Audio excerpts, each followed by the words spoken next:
Yeah, I'm so delighted to have witnessed this video on the history of yoga by Deepika Kothari and Ramji Om. I had never imagined that this video would be so fantastic.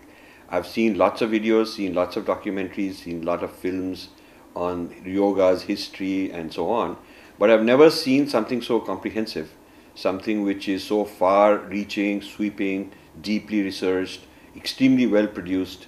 So, this is a very educational film. It's a film that will tell us about our history from the Indus civilization on to today. It'll tell about yoga, which I think is the signature quality of Indian civilization, which has been captured very nicely.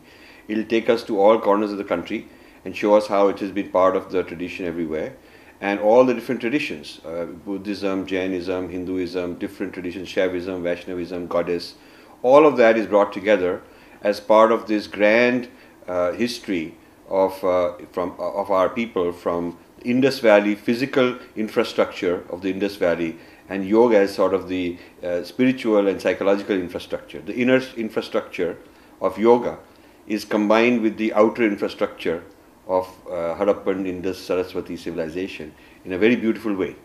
Because typically the archaeologists only talk about the outer, and some so-called religious people will talk about the inner. But you can't have history with only the inner. You can talk about philosophy. You can have a book, a video on philosophy that is not connected with physical things. But when you connect the philosophy of yoga and the practice with the physical structures, their structures have history, then you also get into the history of yoga. So I think this is a remarkable contribution. I congratulate the producers, the people who put in many, many years of tapas.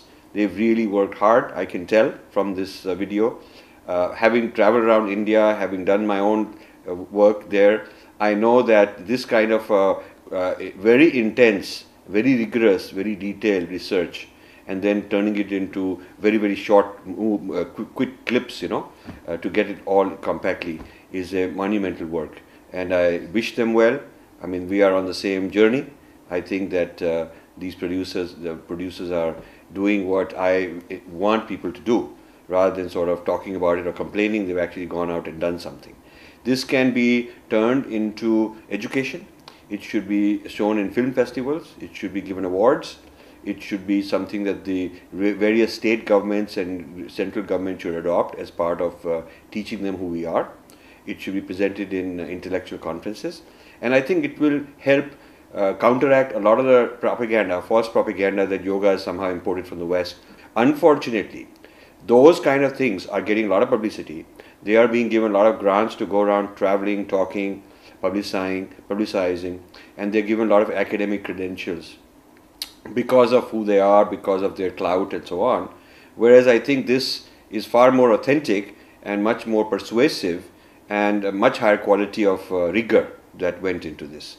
So I'm very happy that I was asked to come in, in the launch ceremony to inaugurate this DVD on the history of yoga, which we did on January 26th, Republic Day, in Mumbai. And another reason this day was very special is because BKS Iyengar got India's highest award, which is the Padma Vibhushan.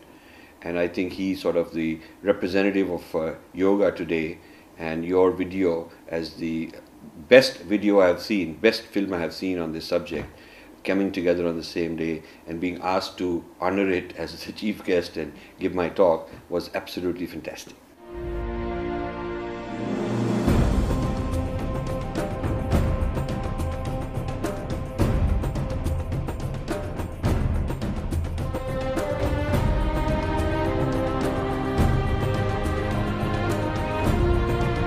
श्रोतव्यो मंतव्यो निदिध्यासितव्यः, उसको अध्यास लगना चाहिए।